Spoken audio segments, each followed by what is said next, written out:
Hello everyone. बेटा we are doing chapter 4 organization of data.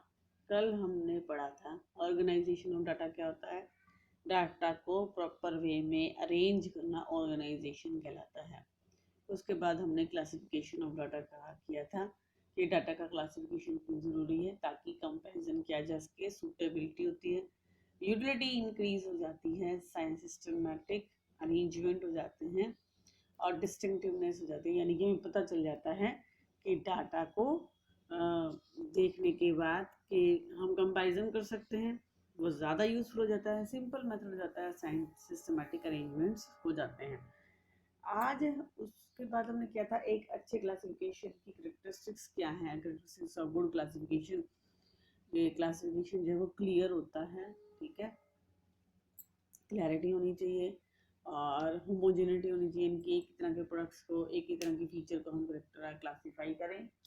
इस तरह से हमने 4-5 और इलास्टिक जो क्लासिफिकेशन है वो इलास्टिक होना चाहिए, यानी कि अकॉर्डिंग टू रिक्वायरमेंट इसको चेंज किया जा सके। और हमने मेथड्स पढ़े थे, याद है।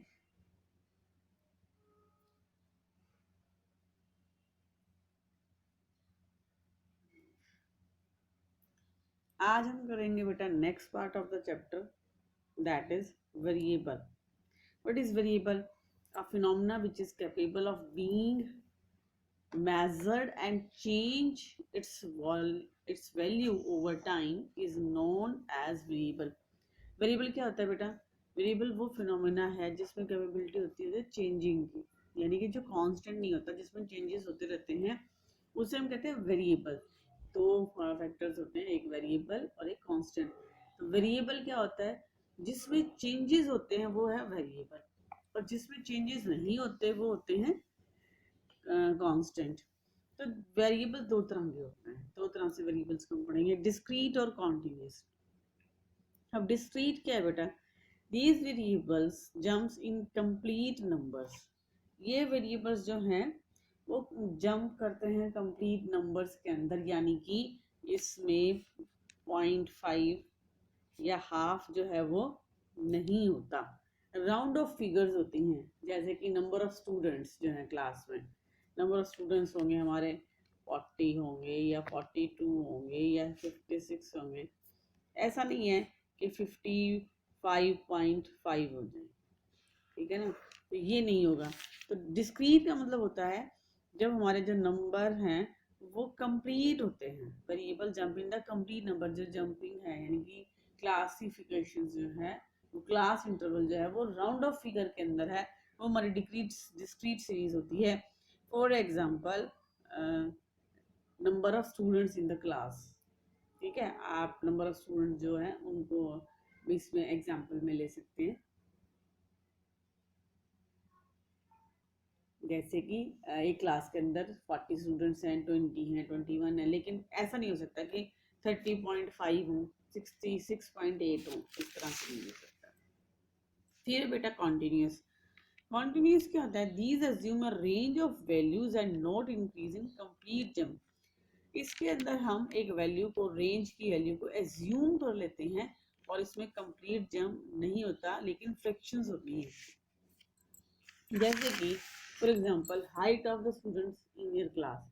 आपकी क्लास में जो स्टूडेंट्स हैं उनकी हाइट है 5.1 हो सकती है, 5.4 हो सकती है, 6.1 हो सकती है, 5.2 हो सकती है। Weight 38.5 kg, 49.6 kg, 25.3 kg। इस तरह से वेट, इस तरह से जो नंबर्स होते हैं वो बेटा फ्रैक्शंस के अंदर होते हैं, कंप्लीट नंबर में वो जंप नहीं होता। यानी कि क्लास इंटरवल जो है वो पॉइंट्स में हो सकता है, वो राउंड ऑफ हो ये जरूरी नहीं है, ठीक है। अब नेक्स्ट हम करेंगे रॉ डाटा। रॉ डाटा क्या होता है? जैसे डाटा को हमने कलेक्ट किया है, सेम उसी फॉर्म में डाटा जब होता है, क्रूड फॉर्म में जो डाटा होता है उसे हम raw data. Cotton is a raw material of cotton clothes. हमने कपास को इकट्ठा कर लिया, अभी उसको प्रोसेसिंग नहीं किया, हमने वीविंग नहीं की है, उसमें से जो सीड्स होते हैं उनको अलग नहीं किया है, कॉटन सीड्स को। उसके अलावा हमने क्या कहते हैं, धागा नहीं बनाया, यान नहीं बनाया है, तो जब हमने डाटा कलेक्ट जो हम करते हैं जिस फॉर्म में, उस क्रूड फॉर्म में जो होता है उसको अरेंज नहीं किया है, वो हमारा होता है रॉ डाटा। अब types of series, types of series बेटा दो तरह की होती है। नेक्स्ट टॉपिक जो है हमारा वो है types of series. Types of series हमारी दो तरह की होती है, ये आप पहले पढ़ चुके हैं 10th क्लास के अंदर भी, 9th के अंदर भी आप पढ़ चुके हैं। टाइप्स ऑफ सीरीज दो तरह से होती है, इंडिविजुअल और फ्रीक्वेंसी। ठीक है, अब इंडिविजुअल सीरीज क्या है बेटा? वो सीरीज जिसमें आइटम जो हैं वो सिंगल सिंगल होते हैं, वो सिंगली लिस्टेड होते हैं, उसे हम कहते हैं टाइम सीरीज, इंडिविजुअल सीरीज। ठीक है, जब जब जो लिस्टेड आइटम्स हैं वो सिंगल सिंगल ही होते हैं, यानी कि उनकी फ्रीक्वेंसी नहीं होती, वो होते हैं हमारे इंडिविजुअल सीरीज। और इसकी फीचर क्या है? ये अकॉर्डिंग टू सीरियल नंबर होंगे या फिर असेंडिंग और डिसेंडिंग ऑर्डर में होंगे, ये या तो होंगे बेटा सीरियल नंबर के अंदर या फिर असेंडिंग और डिसेंडिंग ऑर्डर के अंदर होंगे। एग्जांपल देखिए, एक क्लास के अंदर 10 स्टूडेंट्स हैं, ठीक है, और उनका जो टेस्ट हुआ उसमें मार्क्स आए उनके 1 के 16, 2 के 12, 3 के 14, 4 के 18, 5 के 15, 6 के 19, 7 के 20, 8 के 11, 9 के 8, 10 के 17, यानी कि कहीं पर भी रिपीटिशन नहीं हुआ है, रिपीट नहीं हुआ है नंबर। तो ये होती है इंडिविजुअल सीरीज। ठीक है, इसको हम असेंडिंग और डिसेंडिंग ऑर्डर में भी सेट कर सकते हैं, हम शफलिंग कर सकते हैं इसको अकॉर्डिंग टू असेंडिंग और डिसेंडिंग ऑर्डर में सेट कर सकते हैं कि मिनिमम कितने हैं 8, और इस तरह से बढ़ते जाएंगे। और या फिर हम डिग्री डिसेंडिंग ऑर्डर में भी कर सकते हैं कि पहले 20, फिर 19, 18, 17, इस तरीके से। नेक्स्ट है फ्रीक्वेंसी। फ्रीक्वेंसी क्या होती है? Number of times an item repeat itself is known as frequency. इसे बोलते हैं नंबर ऑफ आइटम्स रिपीट, वो नंबर ऑफ आइटम्स जो रिपीट होते हैं, ठीक है, किसी भी नंबर का रिपीट होना फ्रीक्वेंसी कहलाता है। ठीक है, अब ये दो तरह से होते हैं, डिस्क्रीट फ्रीक्वेंसी और फ्रीक्वेंसी डिस्ट्रीब्यूशन। डिस्क्रीट फ्रीक्वेंसी और frequency distribution. Discrete frequency series क्या है बेटा? Discrete series. A discrete series is that series in which data are presented in a way that exact measurement of items are clearly shown. In this series, there are no class intervals. A discrete series is that series. एक discrete series वो series होती है in which data are presented in a way, जिसमें कि data को ऐसे present किया जाता है कि exact measurement of items are clearly shown, कि आइटम्स का एग्जैक्ट मेजरमेंट जो है वो क्लियरली दिखाई देता है। In this series there are less intervals, इस सीरीज के अंदर लेस इंटरवल्स होते हैं, इस सीरीज में लेस इंटरवल्स होते हैं। For example, there are 22 students in 11th class secured following marks. मान लीजिए 11th क्लास के अंदर 22 स्टूडेंट्स हैं इकोनॉमिक्स में और उन्होंने ये नंबर लिए हैं 17, 15, 12, 14, 20, 18, 16, 15, 13, 17, 20, 18, 11, 12, 15, 16, 19, 18, 17, 13, 20 और 11। तो डिस्क्रीट सीरीज के अंदर हम उसको कैसे मेंशन करेंगे, एक्सप्लेन करेंगे? नंबर ऑफ मार्क्स लोअर, सबसे कम 11 और मैक्सिमम 20। सो हम इसको असेंडिंग ऑर्डर में लिखेंगे 11, 12, 13, 14, 15, 16, 17, 18, 19, 20। अब टेलीबार बनाएंगे हम, टेलीबार फ्रीक्वेंसी। 11 हमारा कितने टाइम्स हैं? 3, 12 2 times, 13 2 times, 14 1 time, 15 3 times, 16 1 time, 17 3 times, 18 3 times, 19 1 time, 20 3 time. अब इसको काउंट कर लेते हैं। 3 + 2 5 7 8 9 10 11 12 13 14 15 16 17 18 19 20 21 22। ठीक है, ये हो गया हमारा फ्रीक्वेंसी। जितनी बार भी हमारे नंबर्स रिपीट हुए ये हमारी होगी फ्रीक्वेंसी। अब हम पढ़ते हैं frequency distribution. It is that series in which items can not be exactly measure. ये वो सीरीज होती है जिसमें आइटम्स को एग्जैक्टली मेजर नहीं कर सकते। The items assume a range of value and are place within the units.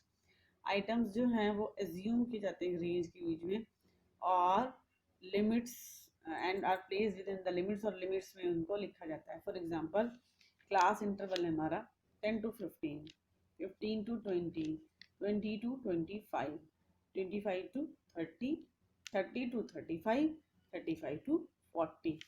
अब टेली मार्क्स क्या है कि 10 to 15 के बीच में हमारे 5 स्टूडेंट्स हैं, 1 2 3 4 और 5।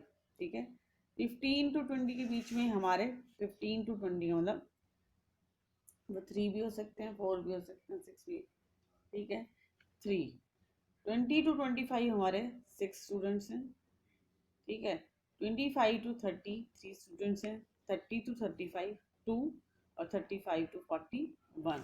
अब हो गए हमारे, देखिए 5 3 8 9 10 14 15 16 17 18 19 20 नंबर आ गया। ये टेली मार्क्स है, ये फ्रीक्वेंसी होगी, ये क्लास इंटरवल हो गया। यानी कि लिमिट्स हैं, हमने अपर लेवल और लोअर लिमिट के अंदर डाटा को क्लासीफाई किया है, क्लास इंटरवल लिया है और उसमें उसको मेंशन किया है।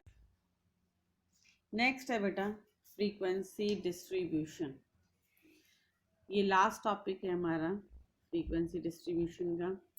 फ्रीक्वेंसी डिस्ट्रीब्यूशन आपने पहले पढ़ा हुआ है। 4-5 तरीके से हमारा फ्रीक्वेंसी डिस्ट्रीब्यूशन होता है। पहला एक्सक्लूसिव सीरीज, दूसरा इंक्लूसिव सीरीज, तीसरा ओपन एंडेड, चौथा क्यूमुलेटिव सीरीज और the last one is mid value series. Exclusive series, inclusive series, open ended series and cumulative series, mid value series. अब एक्सक्लूसिव सीरीज क्या है बेटा? एक्सक्लूसिव सीरीज में हमारा 10 to 15 हमने क्लास इंटरवल ले लिया, 15 to 20, 20 to 25, 25 to 30, 30 to 35। लेकिन 10 to 15 जो वो वैसे तो 5 होते हैं, पर इसमें अगर हम देखेंगे तो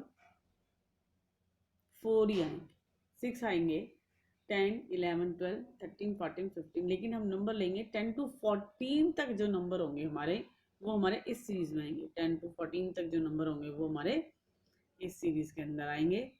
जैसे कि 10 to 14 तक हमारे 2 स्टूडेंट्स हैं, फिर 15 to 20 हमारी फ्रीक्वेंसी 5 है, 20 to 25 4 फ्रीक्वेंसी है, 25 to 30 हमारी 1, 30 to 35 4। क्लियर? एक्सक्लूसिव सीरीज के अंदर अपर जो लोअर लिमिट है, जो लोअर लिमिट्स है उसके वहां तक, यानी कि 14 नंबर तक, उससे पहले का जो नंबर है वहां तक जो हमारा आएगा उसको हम काउंट करेंगे। अब इंक्लूसिव सीरीज, इंक्लूसिव सीरीज में क्या करेंगे, इसका एग्जांपल भी कर लेते हैं। जैसे 10 to 14 to 15 to 19। ठीक है, अब 20 to 24 तक जितने होंगे वो हम इसमें लिख लेंगे। अब इंक्लूसिव सीरीज, इंक्लूसिव सीरीज क्या है बेटा? 10 to 14, ठीक है, 15 to 19, 20 to 24, 25 to 29। अब हमने क्या किया है, ये इसको हम पहले करेक्ट करते हैं। इसको हम क्लास इंटरवल में इसको करने का फार्मूला क्या है कि जो लोअर लिमिट है उसके अंदर से तो हम 0.5 माइनस कर देते हैं और जो अपर लिमिट है बेटा उसमें हम 0.5 ऐड कर देते हैं। जो लोअर लिमिट है उसमें 0.5 लेस कर देते हैं, जो अपर लिमिट है उसमें 0.5 ऐड कर देते हैं। जैसे कि 10 9.5 हो गया और 14 में 14.5, यहाँ 0.5 लेस कर दिया और यहाँ पर 0.5 जो है वो ऐड कर दिया। ठीक है। ऐसे ही 15 में 0.5 माइनस कर दिया 14.5, 19 में 0.5 ऐड कर दिया 19.5, फिर 20 के अंदर 0.5 लेस कर दिया, लोअर लिमिट में से हम 0.5 माइनस करते जाएंगे और अपर लिमिट के अंदर हम 0.5 ऐड करते जाते हैं। क्लियर है बेटा। अब ओपन एंडेड सीरीज क्या होती है? ओपन एंडेड सीरीज के अंदर हमें लोअर लिमिट नहीं दी होती, हमें एक नंबर दिया था जैसे कि less than 10, more than less than 20, less than 30, less than 40, more than 10, more than 20, more than 30। अब क्यूमुलेटिव सीरीज क्या है? फ्रीक्वेंसी होंगी, क्लास इंटरवल होगा, ठीक है, लेकिन उसको एक्सप्लेन नहीं किया जाएगा, तो हम इसको पहले कन्वर्ट करेंगे। क्लियर है बेटा। फिर आता है हमारा mid value series. Mid value series में क्या होता है? पहले हम लोअर मिड वैल्यू निकालने का फार्मूला होगा हमारा, नंबर जो मिड वैल्यू नंबर होगा हमारा -1/2, उसमें से हाफ माइनस कर देंगे आई। अपर लिमिट का फार्मूला कैसे निकालेंगे? m plus mid value plus 1/2 I. m is equal to mid value और i is equal to difference. Difference देखिए क्या है? 10 का डिफरेंस है हमारा, ठीक है। तो मिड वैल्यू हमारी क्या आ जाएगी? मिड वैल्यू इनमें से 25 माइनस हाफ आई जो हमारा डिफरेंस यानी कि 10। तो इस तरह से हम मिड वैल्यू निकाल लेंगे।